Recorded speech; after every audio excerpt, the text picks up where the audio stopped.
If you don't build your dream, and then someone else will hire you to help to build their own dream. This is the famous quotes by Tony Gassing. Good morning. Today, on behalf of Department of Management, SRBS Gujarati College, I take the opportunity to welcome you all for this national webinar on empowering self through entrepreneurship. Today, we have the privilege to have Dr. C. Venugopal, MD and CEO of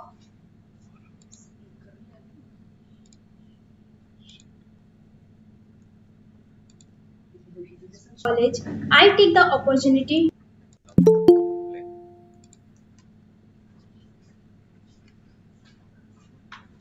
If you don't build your own dream, someone else will hire you to help to build their dreams.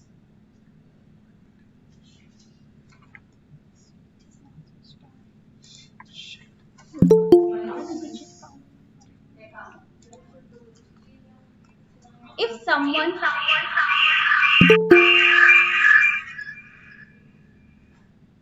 If you don't build your own dream, someone else will hire you to build theirs.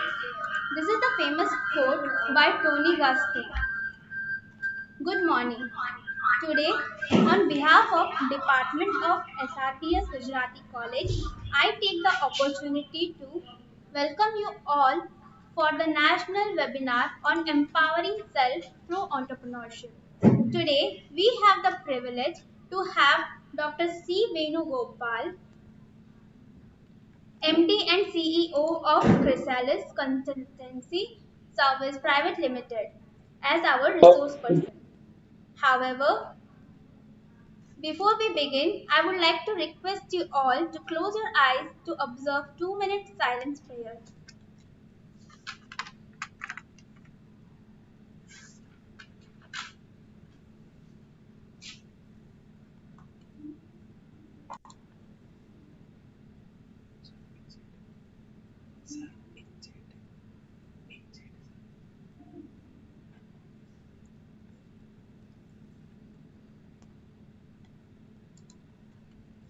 Now, I would like to request Nisha ma'am to welcome to the seminar.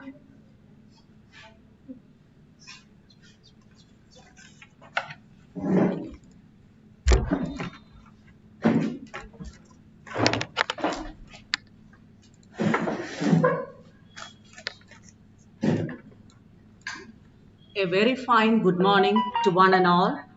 An idea can change your life. Yes, today I refer and proudly welcome our resource person, Dr. C. Venugopal, who is a veteran trainer, management consultant, and who will definitely empower us with his innovative ideas. Welcome to you, sir. I take this platform as an opportunity to welcome the President of Gujarati Mahajan, Mr. Kishore Shyamji, our educational advisor, Professor R.V. Kalikar, our manager, Bharat Kona, our beloved principal, Dr. Prasanna ma'am, who was instrumental in organizing this webinar, teachers, research scholars, dignitaries, my dear colleagues, beloved students and friends. I warmly welcome all of you to this webinar on behalf of the Department of Management Studies of Gujarati College. Welcome all of you.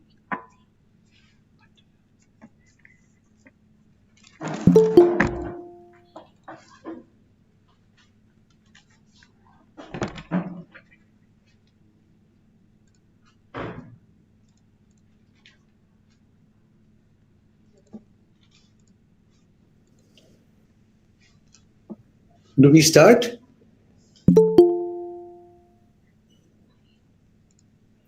Thank you, Nisha ma'am. Now, I would like to call our Honorable Principal, Dr. Prasanna ma'am, for the inauguration.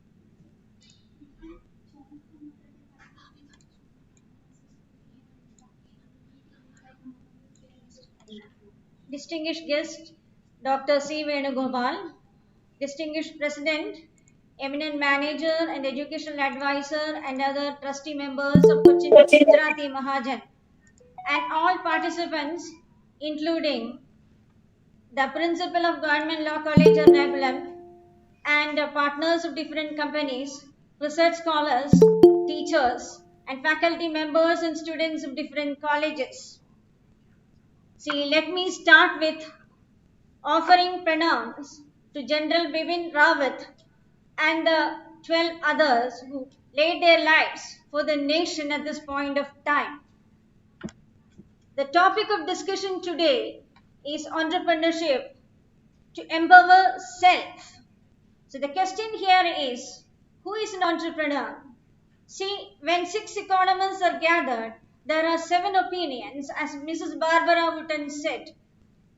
See, there is a group of economists who believe that entrepreneur does not matter and labor only matters. But at this point of time, what matters is the prominent factor of production called entrepreneur. See, entrepreneurship actually enhances self confidence, self control, and self esteem of individuals. See, who is an entrepreneur? An entrepreneur is a risk taker. He is the residual claimant. He has to obtain capital and he hires other factors of production and he actually uses human capital to enhance the productivity of the nation. So, what matters at this point of time when we think about Make in India is the role of the entrepreneur. See, entrepreneurship and economic development is actually interrelated. Entrepreneurs are actually persons or people who supply capital, who are investors. And as a result of investment, there will be through the multiplier effect, there will be income creation. And as income is created through consumption process, demand will increase. And through the acceleration effect, there will be again increase in the demand for investment. And so this leverage effect will help the economy to develop. So as Schumpeter, an economist, said in his dynamic model of economic growth, he told us about the importance of investors and innovators. He said that once you start with an innovator, entrepreneurs will come in swarm like clusters and bring about more and more innovations which help the economic development of the country. So what matters is the emergence of new and new entrepreneurs. Today, we have entrepreneurs club in almost all the colleges in Kerala, and students are coming with startups, and women entrepreneurs are also coming forward. So, at this point of time, when we are having a pandemic, corona, more entrepreneurs should make use of the policy measures available from the central as well as the state government and make their own ventures. See, housewives can start small ventures of their own and provide secondary income for their husbands. So, what matters is the role of the entrepreneur today. And the question here is how it can enhance the self. Self is important at the spiritual level. So, at the material level, when you enhance the self development, it will ultimately result in the development and the spiritual level as well. So, I am not lengthening my talk regarding entrepreneurship. Let me come to brass tracks. My role today is to inaugurate this national webinar. So I declare today the national webinar is inaugurated and I consider this program will be a success and I congratulate Dr. C. Venugopal who had accepted our invitation to give us a good lecture. Let this webinar be successful. Thank you. Thank you, ma'am. Now I would like to request Sangeeta ma'am to introduce us to the chief guest. Good morning to all. It is my privilege to welcome for the today's presentation by Dr. C. Venugopal on empowering self through entrepreneurship. Dr. Venugopal, an IIT engineer with management qualification from Bajaj and PhD in management.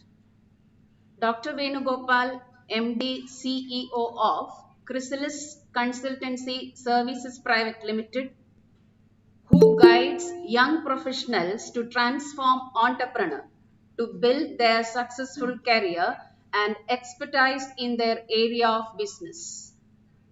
He wrote a book, Be Your Own Boss. He demands to break your shackles. Don't let bosses decide your earnings, career growth, and peace of mind. He would render us to inculcate the professional values, innovative ideas on empowering entrepreneurship. Now, let us pay our attention to his words. Thank you.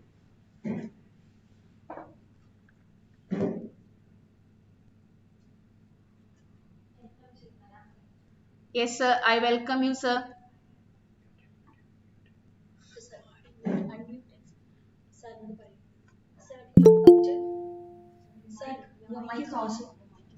Sir, I think your mic is off, sir. Yeah. Thank you, sir. Thank you. Yeah. Can you hear me now? Yes, sir. Yes, sir. Yeah. So thank you all for the very warm welcome, and it fills my heart. I particularly want to thank Dr. Prasanna for identifying the need and inviting me for this workshop. And her words were also very inspiring. She quoted extensively from literature about what is entrepreneurship and what is its role in society. And I could not agree with her more. Only thing is, I have a small, not a disagreement, but is adding to what she said. What she said is that entrepreneurs bring capital into the society, and with this capital, they create jobs. I'm saying that yes, they do bring capital, but there is something else that they bring before the capital, and that is what I want to talk about. What they bring to the table is ideas and vision, right? Please understand, my friends, many capitalists or entrepreneurs that we revere today are not people who had huge amount of money. No, not at all. They are people who had huge amount of ideas. Ideas comes before capital, because ideas generates interest, and interest generates capital, and capital generates jobs. So ideas is important. In fact, who is the richest person in our country?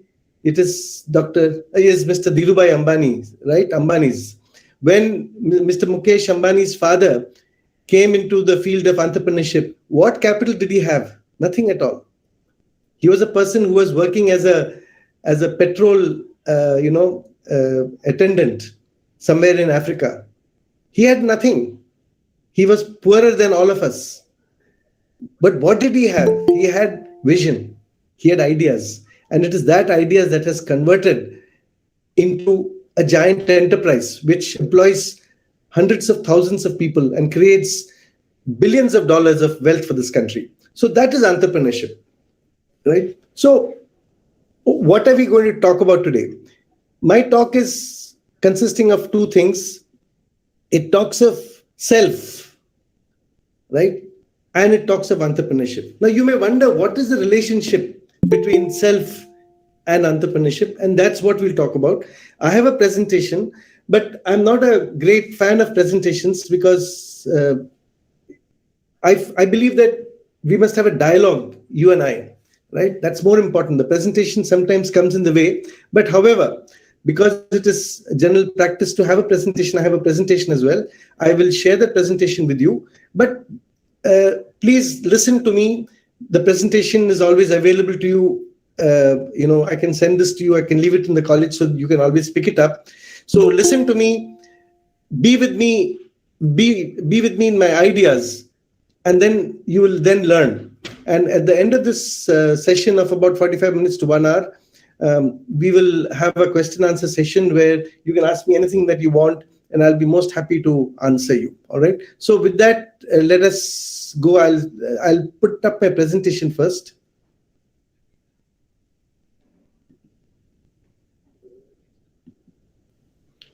Are you able to see my presentation? Will someone confirm, please? Hello? Are you able to see the presentation? No, sir. No, sir. No, sir. You're not able to see the presentation, is it? No. No, sir. No, sir. Oh, 1 second. Let me see. Let's try again. This technology is the one. Okay, let's try again. Let me try again. Okay.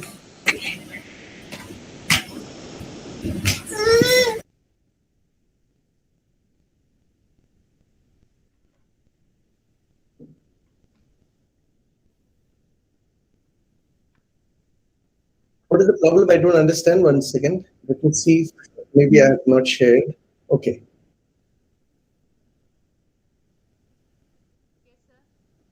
Can you see? Yes, I want to share the screen, please.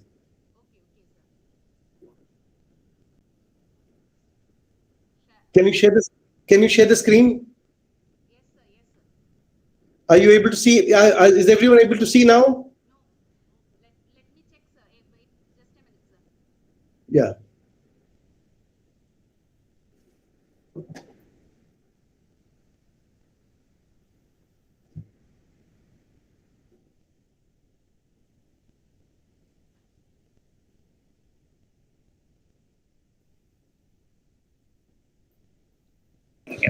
Now it's visible.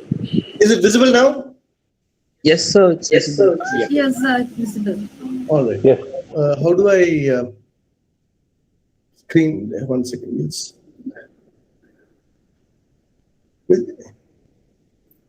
It's visible now.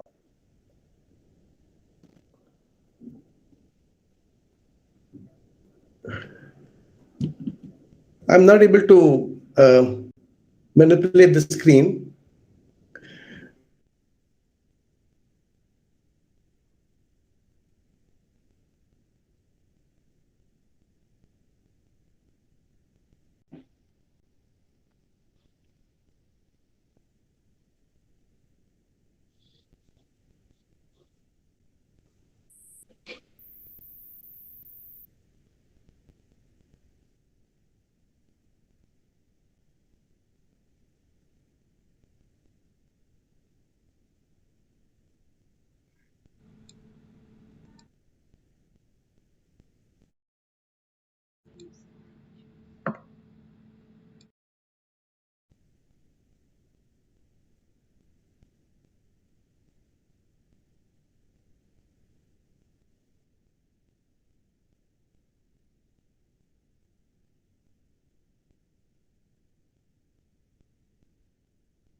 Can you hear me now?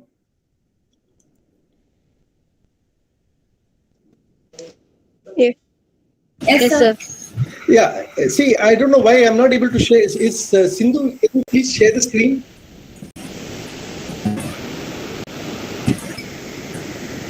Sindhu, ma'am.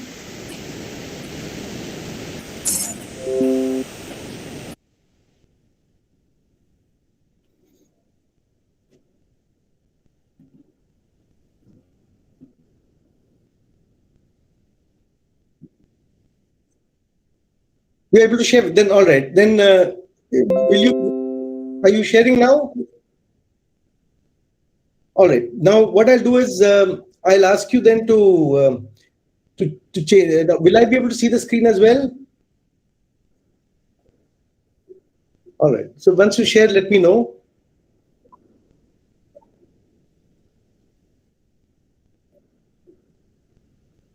Huh. This one. This one. I've done it. Yeah, I can see the screen now. Please go through the put it in that presentation mode, please. Okay, we have lost 5 minutes, but that's okay. That's part of the hitch. Have you put it in the presentation mode?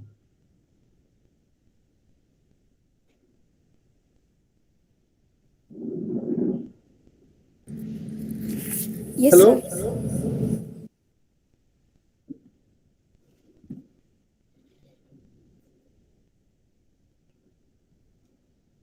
I can't see this. I can't see it moving. Hello?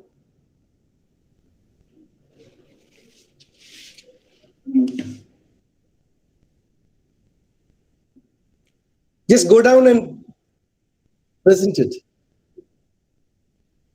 No, go to the top. First slide. Yeah.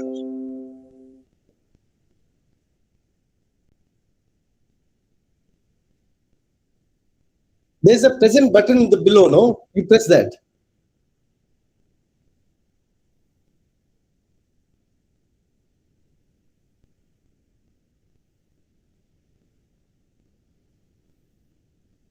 Hello?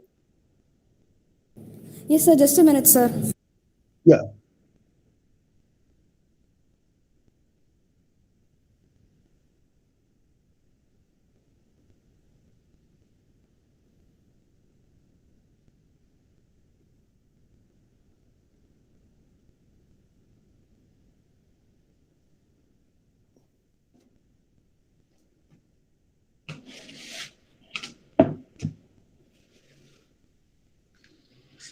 Somebody's working on it? Yes, sir. Yes, sir. Yes, sir.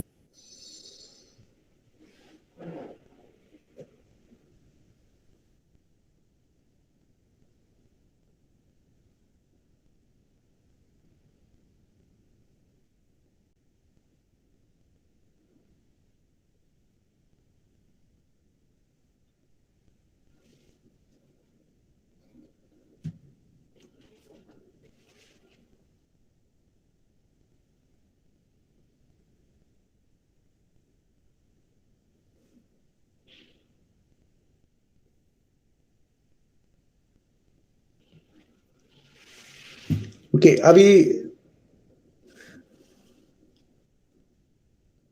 shall we start? Yes, sir. All right. You can start, sir. The presentation mode is on, sir. All right. So what I'll do is when I want the slide to be changed, I'll just say next slide. Okay. Right?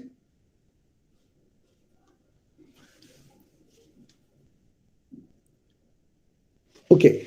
So now let's get back. If everybody is listening, means let's get back. Okay. So see, my presentation will consist of. So first, let's understand. Next slide, please. Yes, sir. Yes, sir. Yeah. So what is empowerment? Next slide, please.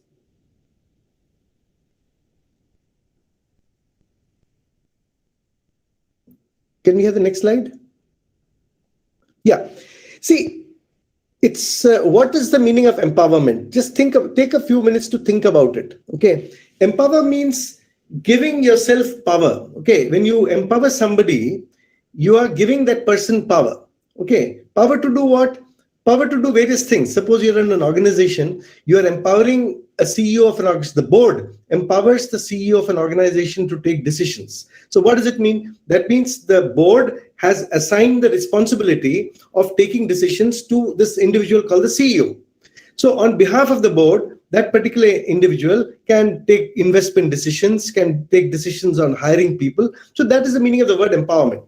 Now, in our context, what do we mean by empowerment? Empowering self. That means we are empowering ourselves to do what?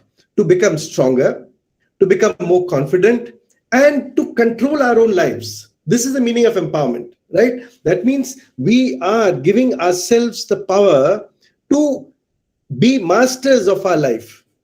You may think, why am I saying this? Do you all realize how much we are prisoners of others' requirements? Have you thought about it? We are not our own masters. When we were children, we did what our parents wanted us to do, right? As we grew up, even in teenage or even when we become adults, we still look to our parents or to our teachers or to others to decide what we want to do. Everywhere we want to do, there are shackles, right? Don't do this, don't do that, don't go there, don't come here. We have lived with these type of shackles right from the time we were children. And even as we grow up as adults, we do not shed our shackles. We are not empowered. If we are a wife, we are constrained by what our husband says. If you're a husband, we are constrained by what the family wants. There's nothing wrong with that. But being empowered means taking control, taking charge of your life, becoming stronger, more confident, and more in control of your life. That is the meaning of the word empowerment. And I'll come and tell you why it is important to be empowered. Right? Next slide, please. See, an empowered person. Next slide, please. Huh? Yeah. Now the question is, I told you what is empowerment. Now I want you to spend a few minutes to start thinking about yourself. Okay. I've asked certain questions which I want you to ponder about. One, are you fully satisfied with the current status in your life? Important question. Second question, do you often wish you had done something else? Third question, how free are you to decide your future? Or are you tied down? Are you forced to compromise? Are you forced to give up your dreams? Are you forced to live up to somebody else's dreams? Now, if you are parents, which many of you are, you ask these questions in the context of your children. Do you tie your children down? Do you force them to give up their dreams? Do you force them to live up to your dreams? Do you feel, many of you feel, I'm sure, that you're a product of your fate. Oh, I'm here because of XYZ. I'm here because of my Jadagam. Okay, I've got so-and-so Dasha. That's why I'm here. Many of you feel like that, right?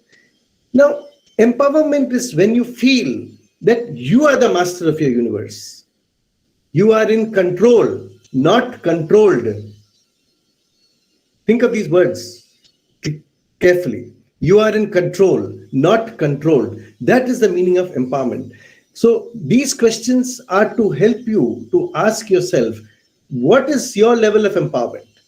At this stage, I would ask each one of you to assess yourself on a scale of 1:10. Okay, 1 least empowered. A guy, for example, who is in jail, right? Who's confined to 4 walls of a room, cannot move to the right, cannot move to the left, has to eat at the time that is given, eat what food is given. That is empowerment level 0. 10 is highest level of empowerment. You don't have to bother about anybody. Say a person who's a realized rishi. He has given up the world. He is his own master. He doesn't care. That's empowerment number 10. In this, from 0 to 10, how much marks will you give yourself? Are you a 5? Are you a 4? Are you a 7? Are you a 9? Where are you? This question is for yourself. Write it down on a piece of paper. How much you think your level of empowerment is. Next slide, please. Now, I've been talking so much about empowerment, okay? You may be wondering, why is this fellow going on saying empower, empower, empower? Why do you want to be empowered? What is wrong with being controlled by somebody else? The answer is, it has been proved by research. It's been proved by people all over. It's been proved by in our own scriptures that if you are empowered, if you are free of shackles, you are happy. You are productive. You are creative. Most of us blame others for our state of affairs. We say, oh, I'm here because my father didn't send me to school, or my father sent me to the wrong school, or I had lousy teachers, or unfortunately my boss is a horrible fellow. This government is bad. I wish I had gone like my sister to the US. Now, an empowered person has no one to blame but himself or herself. You take charge. You say you take charge. Okay, so what if my parents didn't educate me fully? So what if I went to a bad school? So what if my teachers are not very motivating? So what if my husband doesn't allow me to do something? I am going to change all that. So if you are a person who is empowered, you will not have anybody else to blame but yourself, and therefore you will work better. Okay? Because you have taken control of your life, you will spread positivity instead of negativity. Otherwise, most of the time, we all spend time cribbing. blaming everybody else for the state of our country, the state of our schools and colleges, and for the state of ourselves, not taking ownership. A person who's empowered takes ownership. Some people never grow up. They allow others to decide for them. Okay, even at the age of 40, 50, 60, they look to others to guide them. Empowered people take charge of their lives and their circumstances. So this is why all of you should be empowered. And this is what is meant by empowering yourself. You do not understand the level of freedom that you will get once you are empowered. Next slide, please.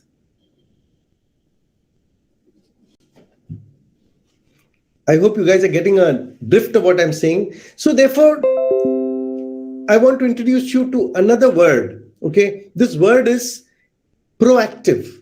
Okay, have you all read a very beautiful book?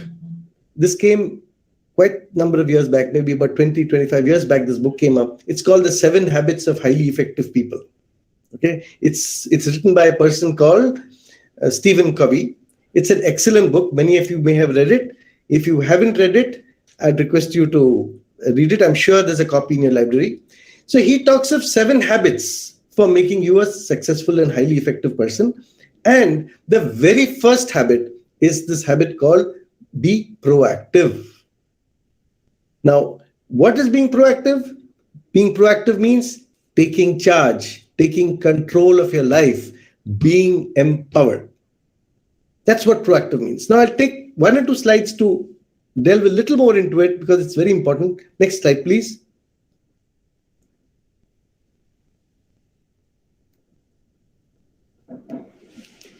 Yeah. Now, I want you to have a look at these statements that have been made. Okay. Now, these are all issues that are important for you and me. Okay. They are all issues that concern all of us. What are they? Government policies, right? They concern you, they concern me. Unclean roads and cities. Our cities are dirty, our roads are dirty. It concerns you, it concerns me. How I perform at work. Very important. It concerns me. It concerns my employment. It concerns my employee.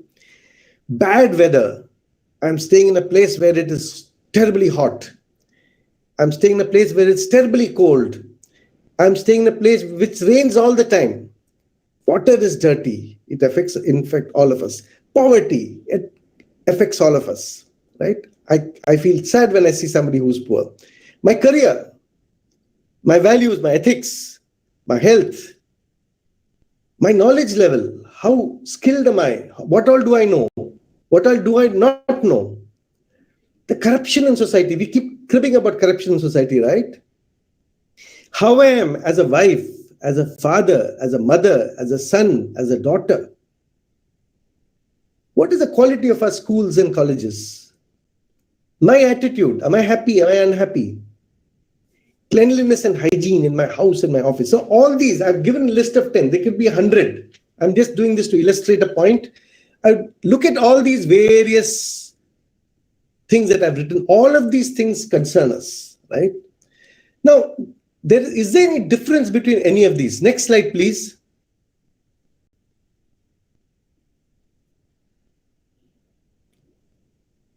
Next. Yeah. Now, look at this slide. I have underlined or I have put within circle a few of these things, right? How I perform at work, my career, my values, my health, cleanliness in my house, my attitude, how I am as a wife, father, mother, son, daughter, my knowledge levels. These have all been circled. Now, what is the difference between what I have circled and what is not circled? Think about it for a second, then I'll give you the answer. Is there a difference between what I have circled and what I have not circled? There is a difference. I'll show you in the next slide. Next slide, please. Now, this is the framework created by Stephen Covey.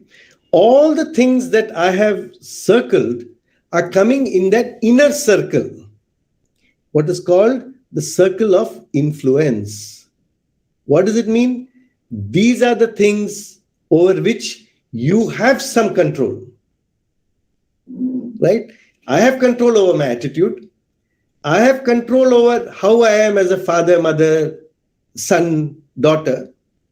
I have control over my knowledge. I have control over my attitude.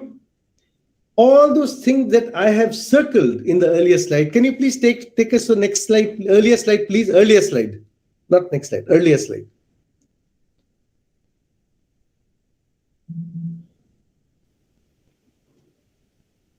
Are within your control. Yeah. Next, earlier slide. Earlier slide. The previous slide.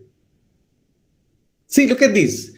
All the things that I have circled are things that I can change.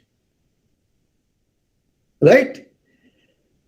How I perform at work. In whose hands is it? It's not in my hand, right? But government policies, is it in my hand? It's not in my hands.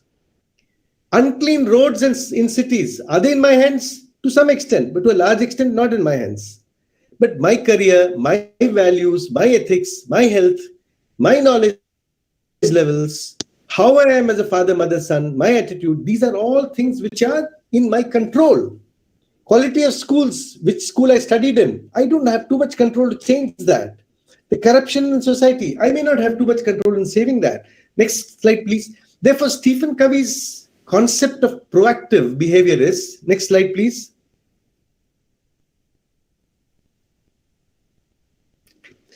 He's drawn two circles. One he calls as a circle of concern. Next slide, please. And the inner one he calls as a circle of influence. Circle of concern and circle of influence. Circle of concerns are all the things that all of us are concerned about. Government policies, cleanliness of our roads, corruption, all these are things that all of us are concerned about. But we cannot do anything about it.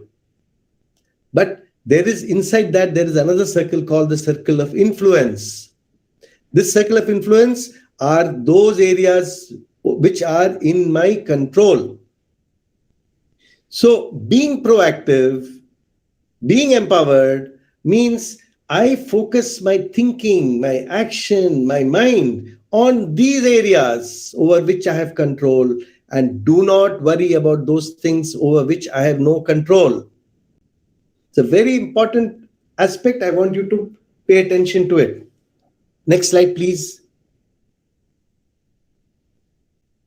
Most of the time in our lives, what we do, out of 8 hours or 9 hours when we are in the outside world, we keep cribbing about things that are in the circle of concern, which is not in our control. And we waste time, we become sad, we become depressed because we are focusing on those areas which are not in our control.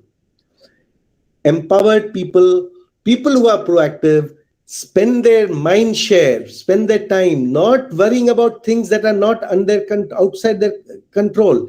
They start working on their what is called circle of influence. Those areas, next slide, please. Those areas which are in their hands. The moment you start doing this in your life, that means stop worrying about things. Next slide, please. Stop worrying about things that are outside your control and start focusing on those things that are within your control. You will find that your whole life changes because you are all these things are important and they are in your hands. You can change it.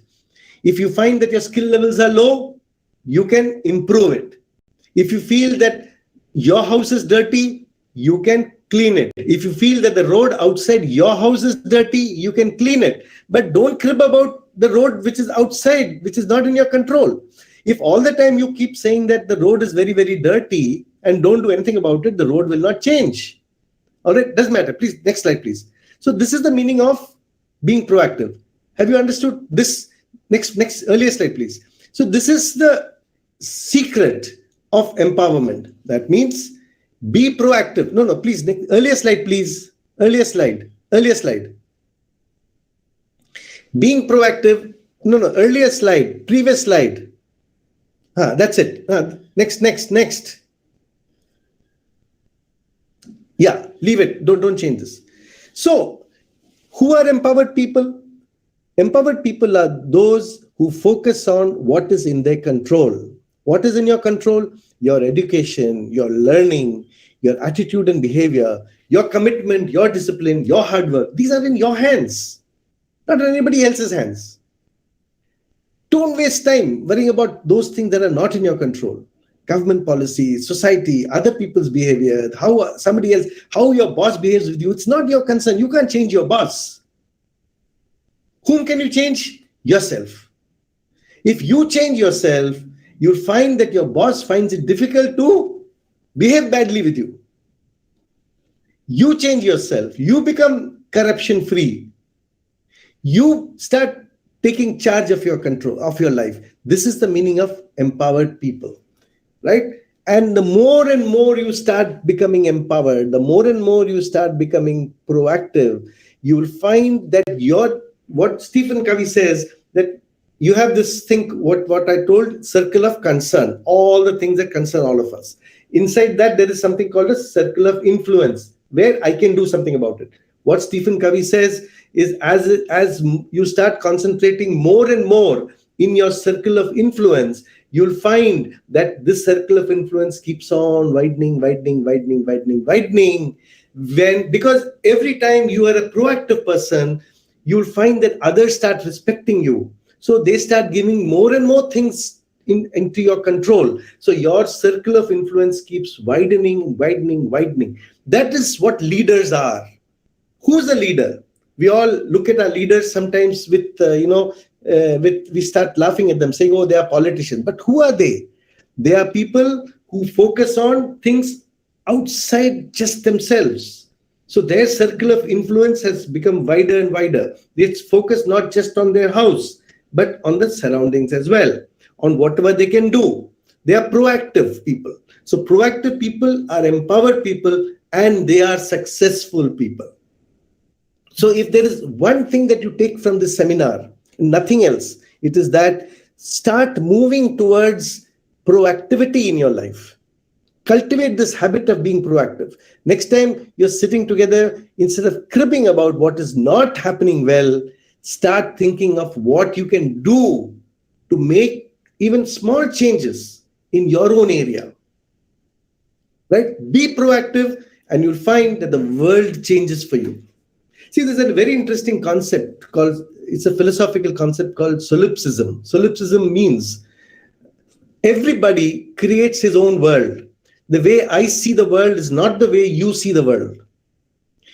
Every one of us sees the world through our own prejudices, through our own colored glasses.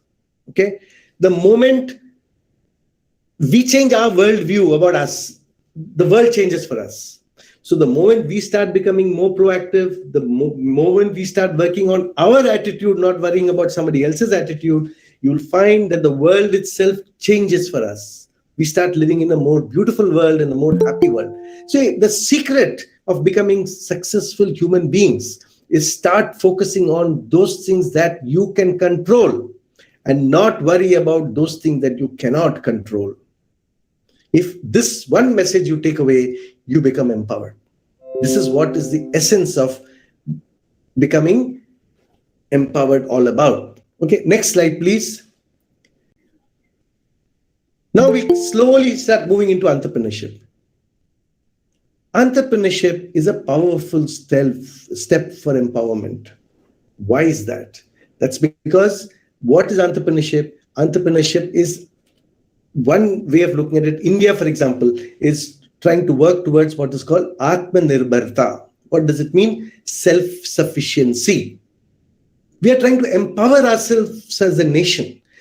You know, in the earlier days when I was young, we used to import wheat and rice from abroad. You know, we didn't have wheat in this country. We didn't have rice in this country. We were poor. We used to starve.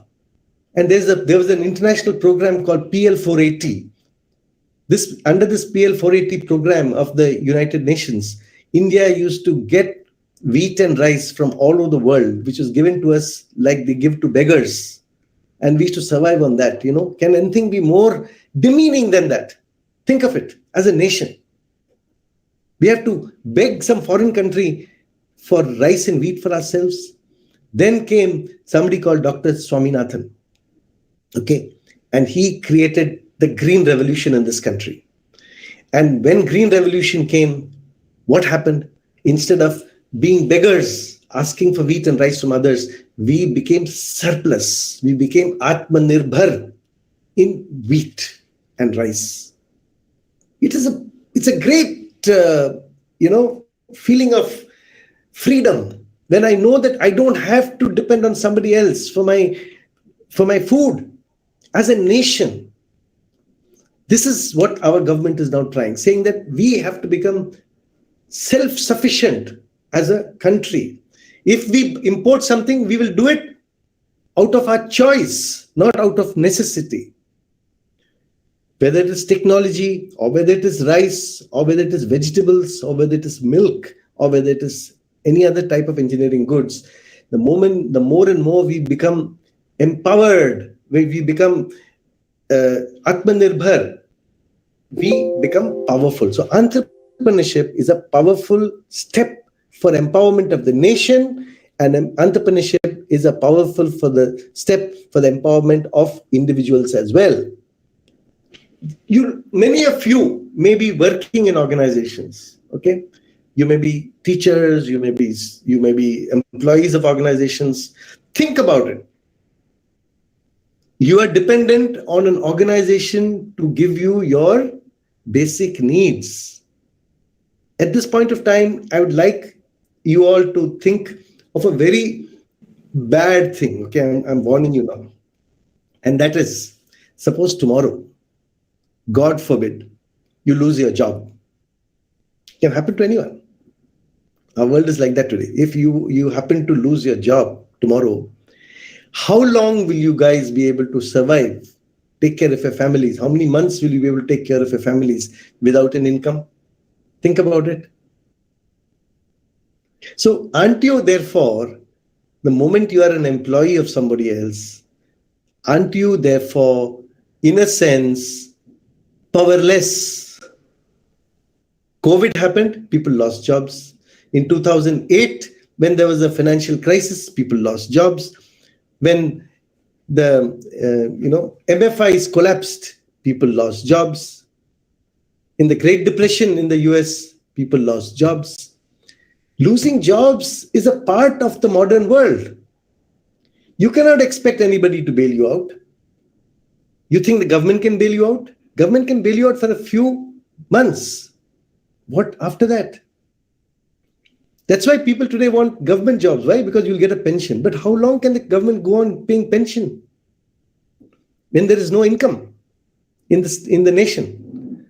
So therefore, all of us, the moment we are tied to a job, tied to an employer, tied to a way of somebody, dependent on somebody else to give us our food at home, money for our EMIs, money for our children's education, to that extent, we are like prisoners.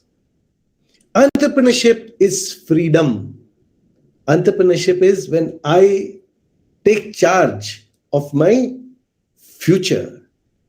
I take charge of my income. I take charge of the expenses which I will need to run my family. That is entrepreneurship. Let's go ahead. Next slide, please.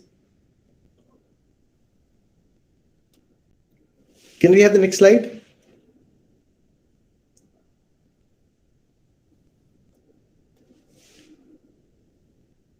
Anybody there? Sir, just a minute. It is on the way. Yeah. So that is what entrepreneurship is all about. Okay. Entrepreneurship is when you have decided, you have taken a decision that I'm going to be responsible for my well-being financially.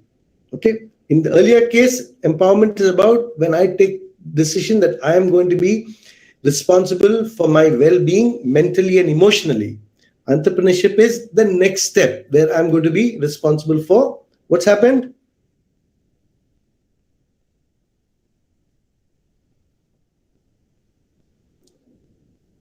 Hello.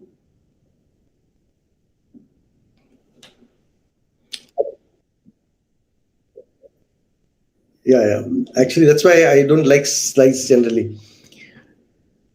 So anyway, while you guys you can listen. The next slide, I talk a little bit about myself. So I'll take this opportunity to tell you about my story, which is also a story of a person who was like you, working in an organization, who shifted to an entrepreneurship career. Okay. See, I'm a graduate from IIT, and I have studied in Bajaj, and I had all the best qualifications you can think of. I was working in an organization in fairly senior position, with all the perks of a senior management job, okay, where somebody looks after your all your needs. When anything happens in your house, you just ring up and the company sends somebody to look after you. You have a car, you have a driver, you're always traveling, in business class, and you feel great about yourself. So that was my condition for about 2.5 decades of my career, right? When I was going to be around 50 years of age, okay, I started thinking that what am I doing with myself? I mean, I'm working in an organization, everything is comfortable, everyone, I'm looked after, I can go on for the next 8 or 10 years like this, and nothing's wrong. But then somewhere inside me, I felt very incomplete. I felt that even though I was a senior person, I was all still looking up to some other person as a boss. I still had to go through organizational constraints.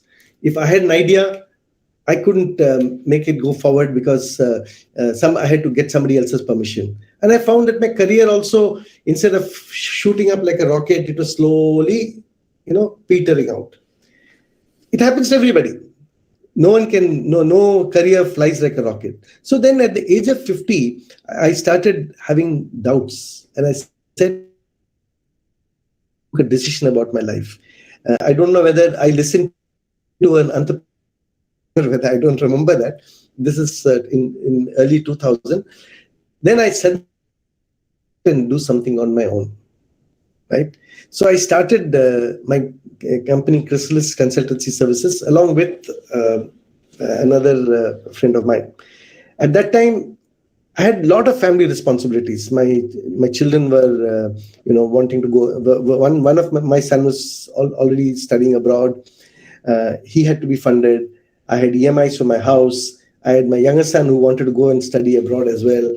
So all these family issues were there, and I was not sure whether I had done the right thing, because entrepreneurship, please understand, is a very lonely road. What's happened? The slide is not coming up. So, but I took a chance and decided that I'm going to do something about my unhappiness in my state, and I just quit and started this company. And now this company is nearly 18 years old. When I look back at my journey in these last 18, 20 years, I realize that it has been the best years of my career. I was able to do outstanding work. I was able to help and talk to hundreds of people, work with organizations, improve the many people. My time was in my own hands, and because time was in my own hands, I could study more. I joined for a PhD program at the age of 50. It took me another 6-7 years to complete, and I completed my PhD program. I could learn more. I traveled all over the world. I grew my business, and I enjoyed myself thoroughly. So it is entrepreneurship is a very interesting. What happened to the slide? Yeah, go to the. Yeah. So anyway, I've told you my story. So next slide, please. Next slide. Yeah. So what did I gain? My life changed in multiple ways. As I told you, control of my time was mine. I pursued hobbies I never could in corporate life. I started learning music. I added another 10 more years to my productive life. If I was in an organization, would have had to retire by the time I was 58. Now it added another 10, 12 years to my career, right? I realized that there's so many things I could do when I was on my own. So next slide, please. Next slide.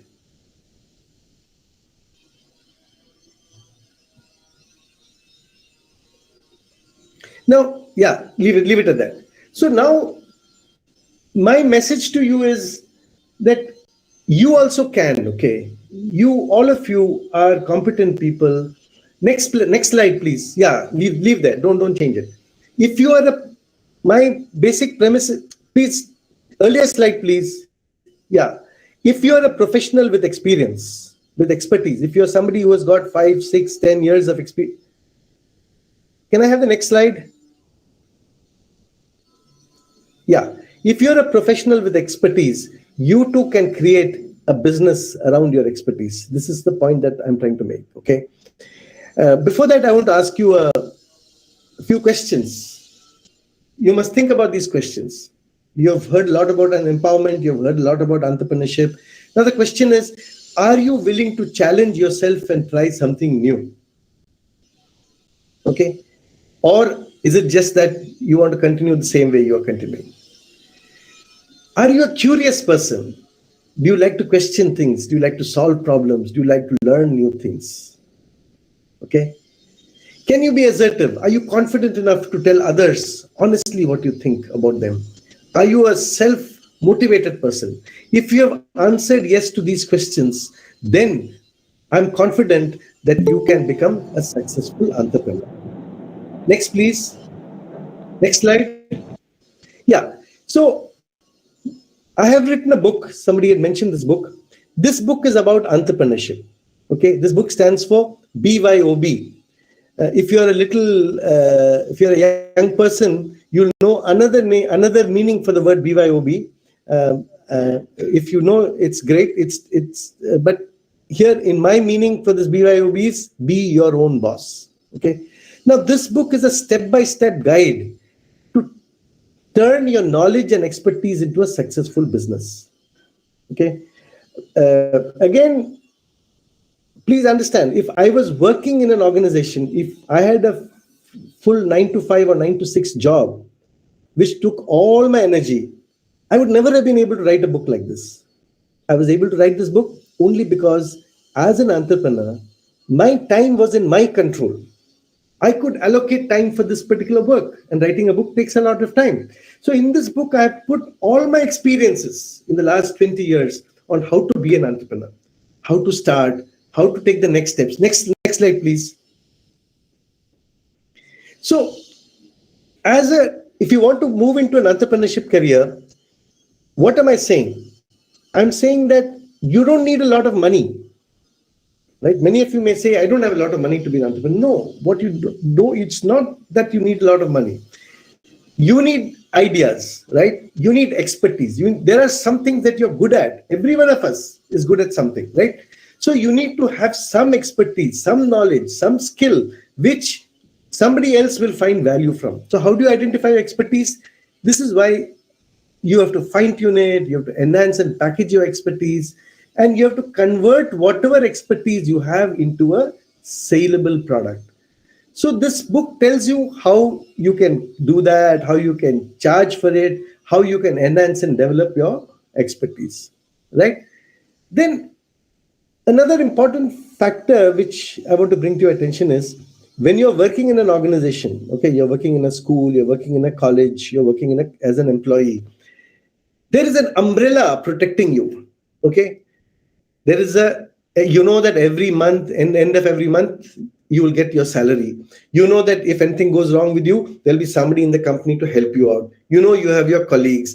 You know that even if the business of the organization doesn't do well, at least for a couple of months or years, you will continue to get your salary, right? But the moment you make a transition from an employee to an entrepreneur, your whole mindset changes. Okay, you're on your own. You have no more umbrella. There is no parachute to help you. You are on your own. And that's sometimes a frightening feeling.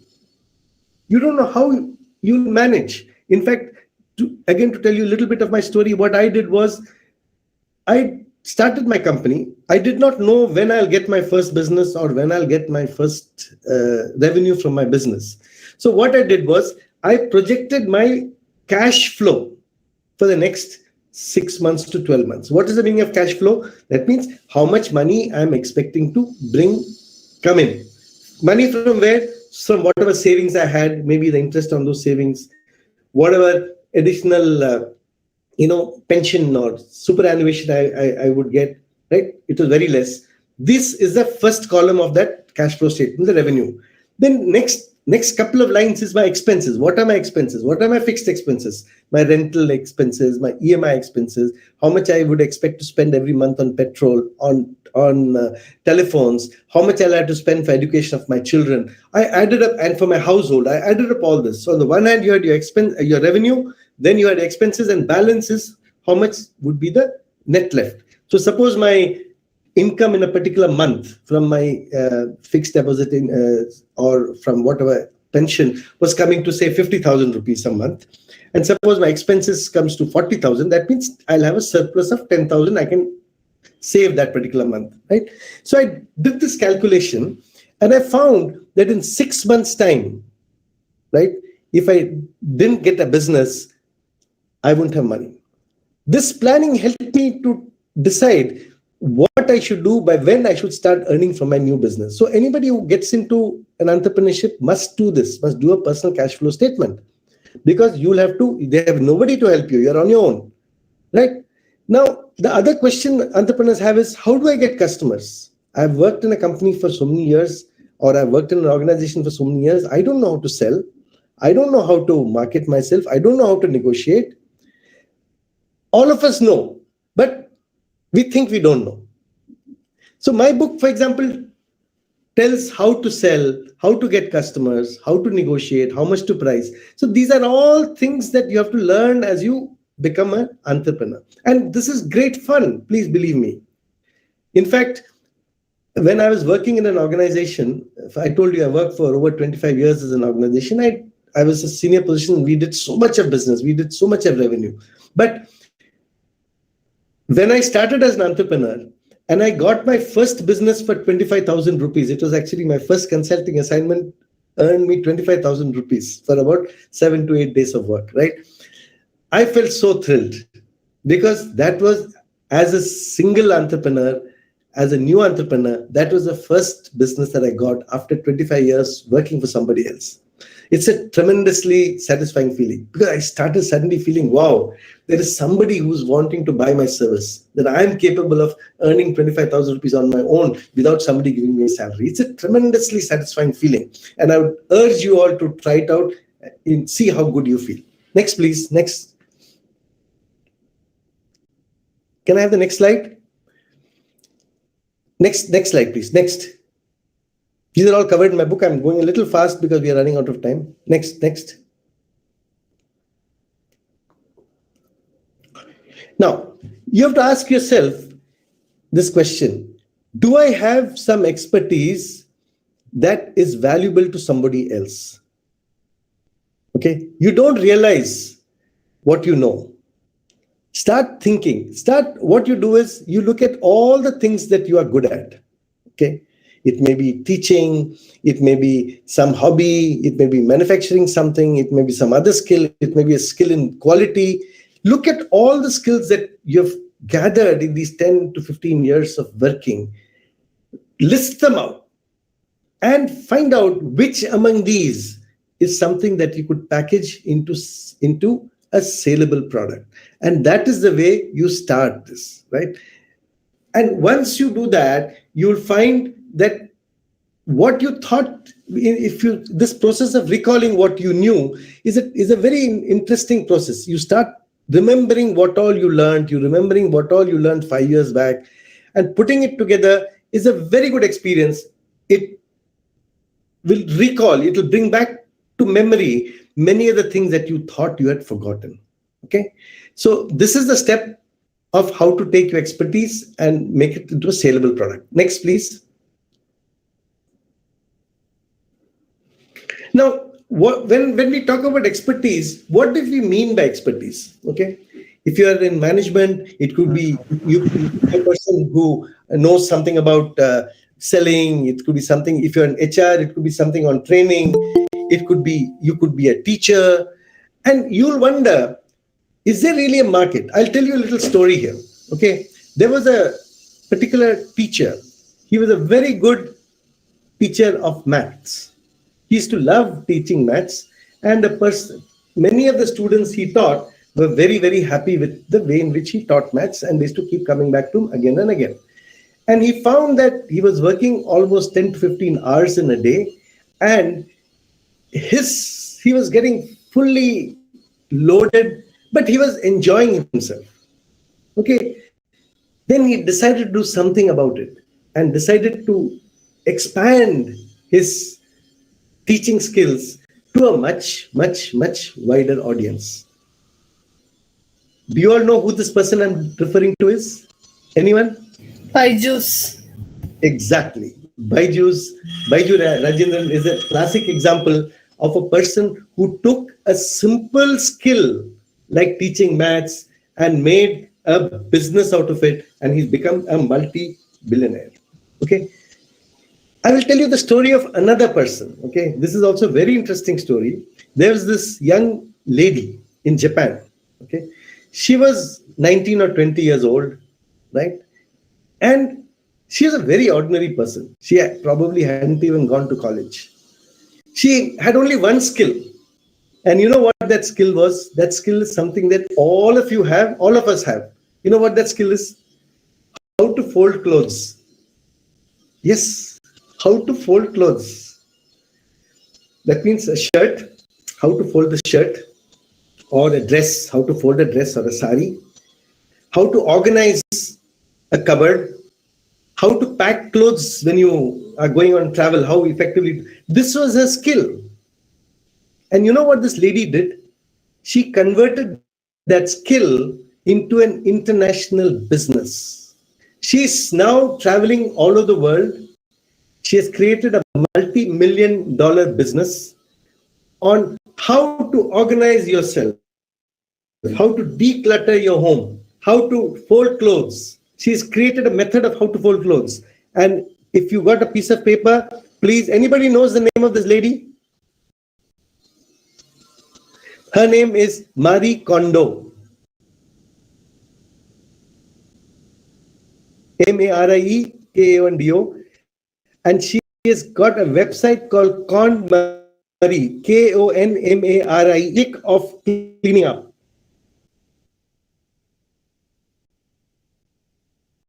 Please look up in Google Marie Kondo. Look at her videos, and you'll be astonished how to fold clothes and how to organize cupboards. Was able to convert that into an international business. Okay. There's another. This lady, she was an excellent teacher. And what she did was she created curriculum. She created online, and she was selling that. And she was so passionate, she wanted to do it herself. She found a sponsor.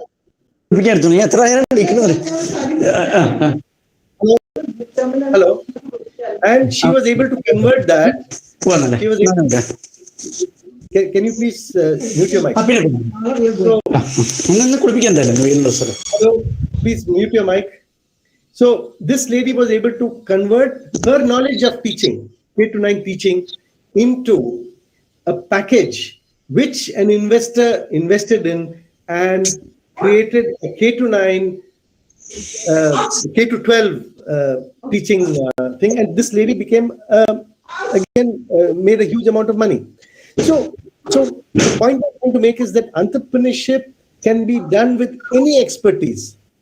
Don't think that my expertise is something invaluable. It's something very, very silly. It's something very simple. No, any expertise can be taken, packaged, and converted into something that is very, very valuable.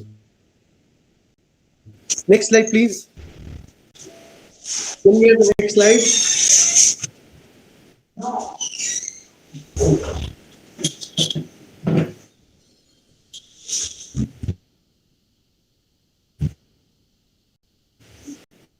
we have the next slide? So, is Sangeeta?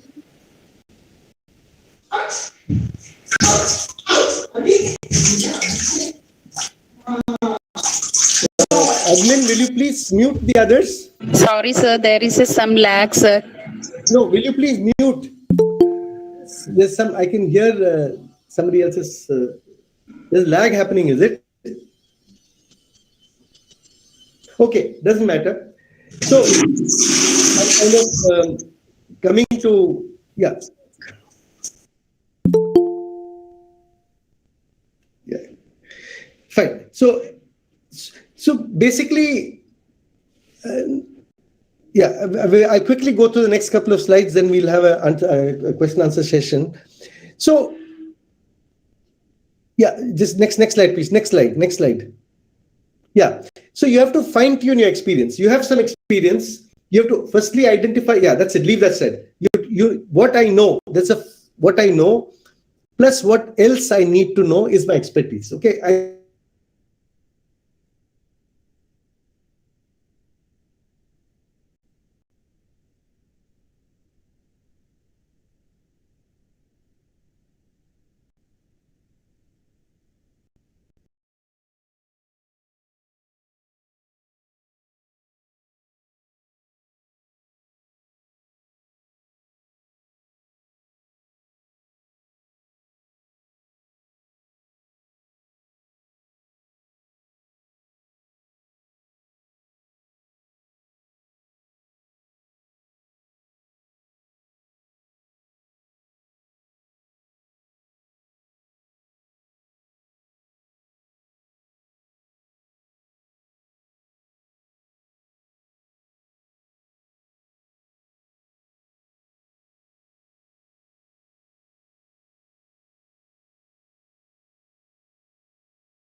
This is our website. I'm leaving all these presentations with you, and now there's no point in going through the presentation again. It's too slow. So are there any questions, please? The administrator, if anyone wants to ask a question, I'm available to answer.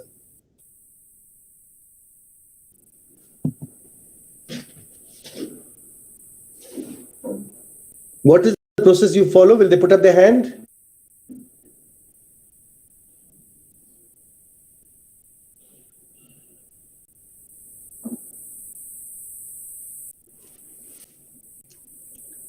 Are there any questions, please?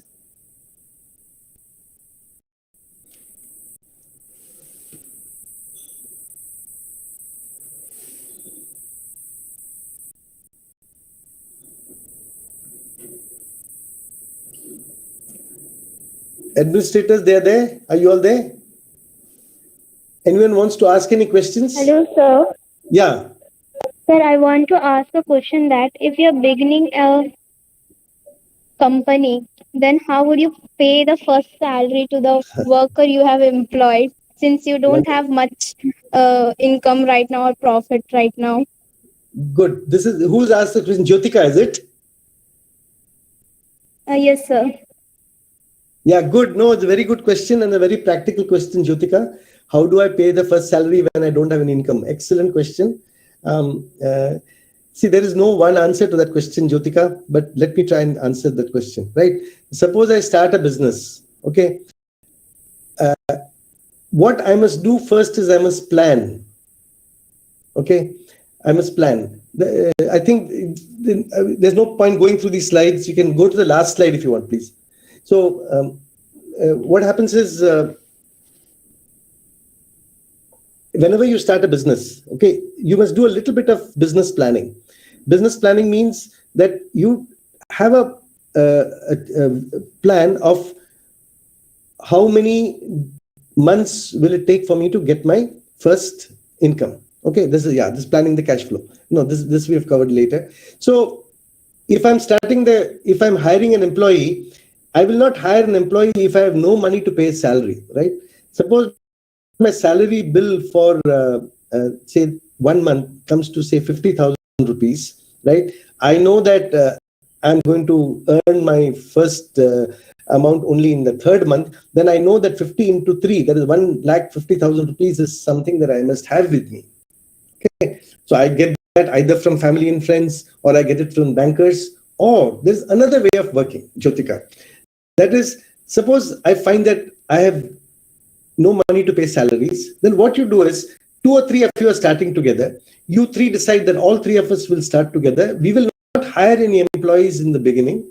We will all work as partners. And as and when we get the first salary, we will then share from that. But till such time as we get our first income, we will not draw from the company. This is another strategy which many young people follow. So, but you'll find that once you start, within 2-3 months, you'll find that you have enough income to pay salaries. Okay, is it clear, Jyotika? Yes, sir. Thank you, sir. Yeah. Anybody else wants to ask anything? Any other questions?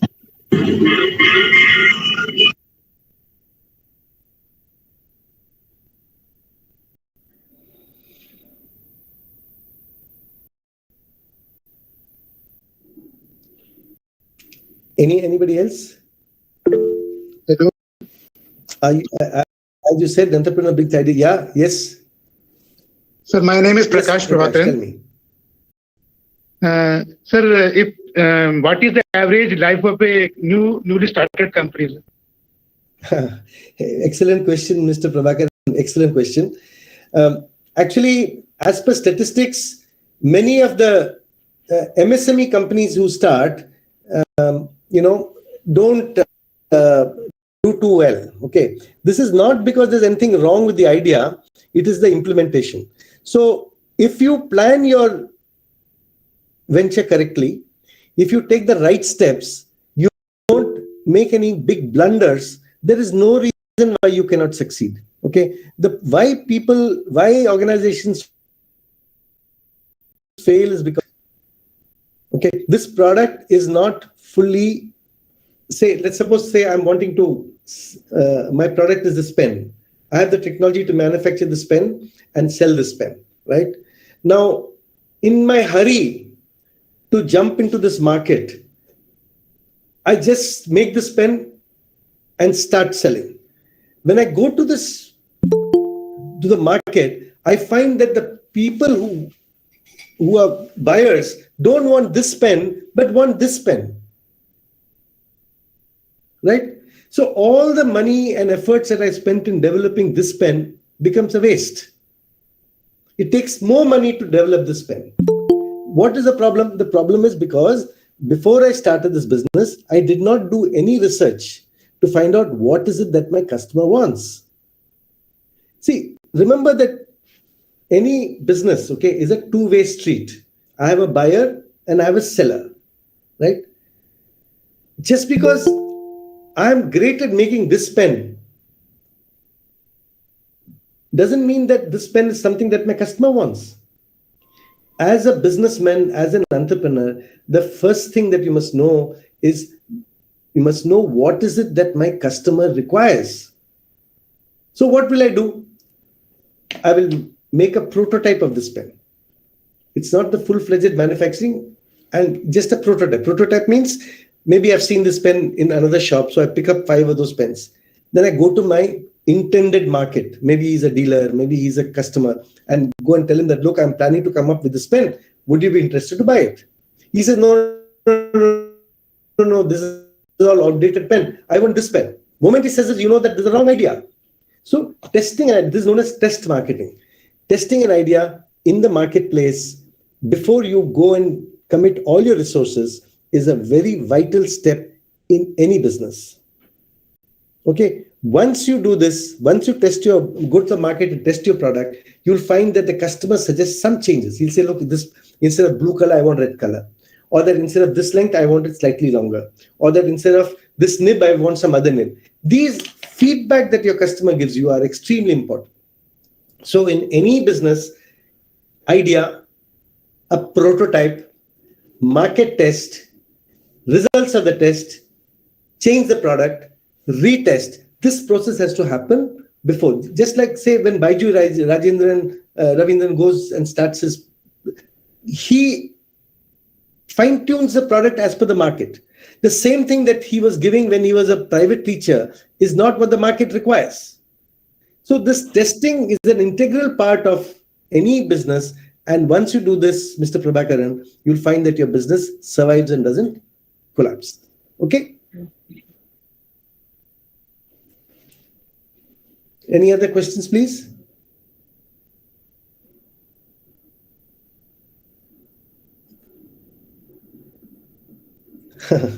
So one question is somebody is that when you start, you will not make money. So how will you manage your family? See, yes, in the beginning, there will be a struggle. Let me tell you that. When you start a business, it is not that every month, end of the month, you get your 50,000 rupees salary. No. There will be a struggle. Your family must be prepared for it. You must be prepared for it. But this it's just like when you want to write an exam, right? The preparation for the exam is not very pleasant, correct? You have to work hard. You have to stop going for movies. You have to sit and study late nights. All that is the effort that you have to put in for getting the fruit, which is the high marks that you get, or 90% or 100% marks. Similarly, even in a business, the product that you made, you'll find the customer doesn't want, he wants a change, you need more money, you'll find cash problems. As somebody said, you'll find problems of find in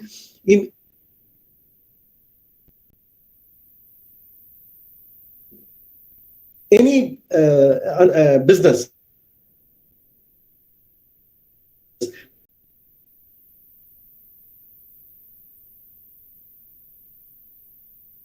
But those struggles are there. Don't you think there is effort? Don't you think there is pain? There is. But you enjoy the pain. And once you reach the top of the mountain, you enjoy the beautiful view. Similarly in business, there will be struggle. Your family must be prepared for it.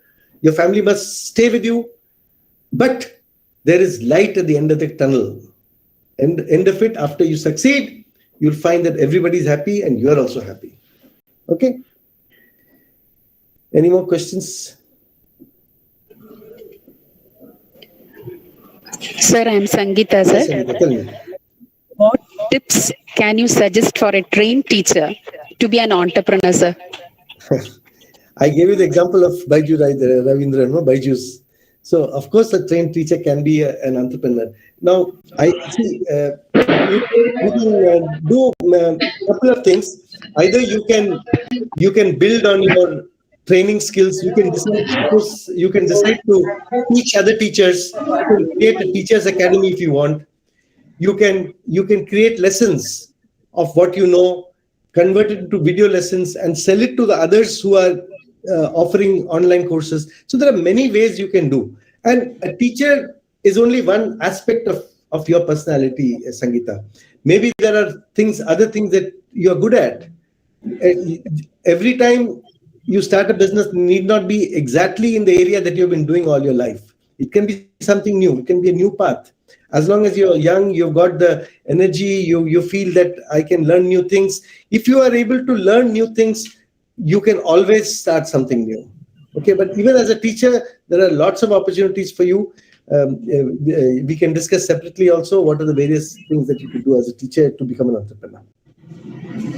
Thank you, sir. Yeah. So we have it's 12:30 now. I've kind of reached the end of my time. So if there are no more questions, if there are any more questions, I'm willing to answer. But if there are no more questions, I would like to thank all of you for a wonderful meeting. I'm sorry that there was some glitch in the slides, but that's the price that we pay for online education.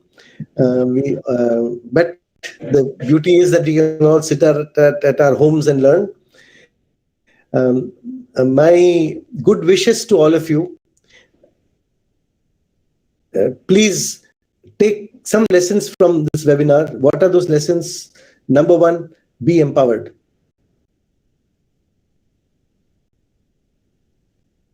Okay, empowerment is a mental thing, not a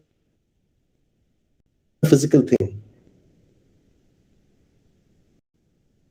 Start thinking that I am responsible for my life. Thought with you in the last 5 to 7 years of your life, right? 5 to 10 years of your life. Whatever you did has brought you here, right?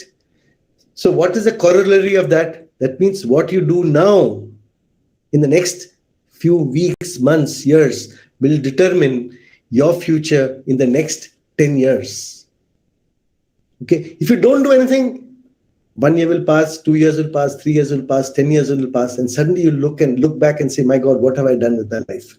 But if you decide to take your life into your hands, be proactive, change the things that you don't like in your life, be positive with your life, have the confidence that I am responsible for my future, and you take actions now, you'll find that your future in the next 5 to 10 years will be completely different from what it has been till now.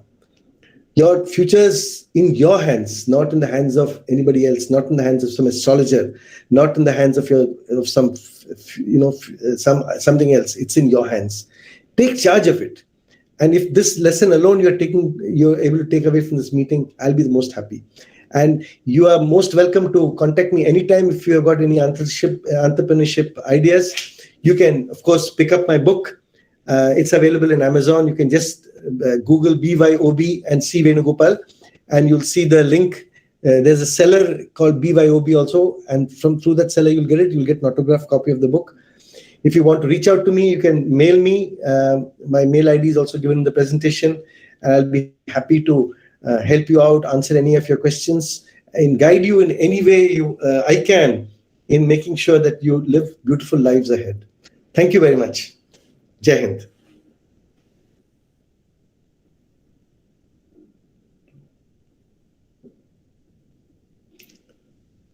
Is there any closing session?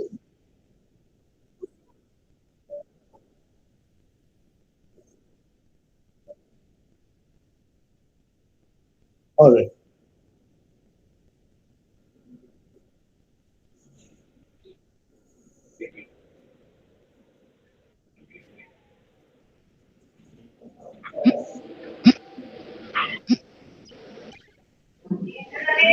Good afternoon.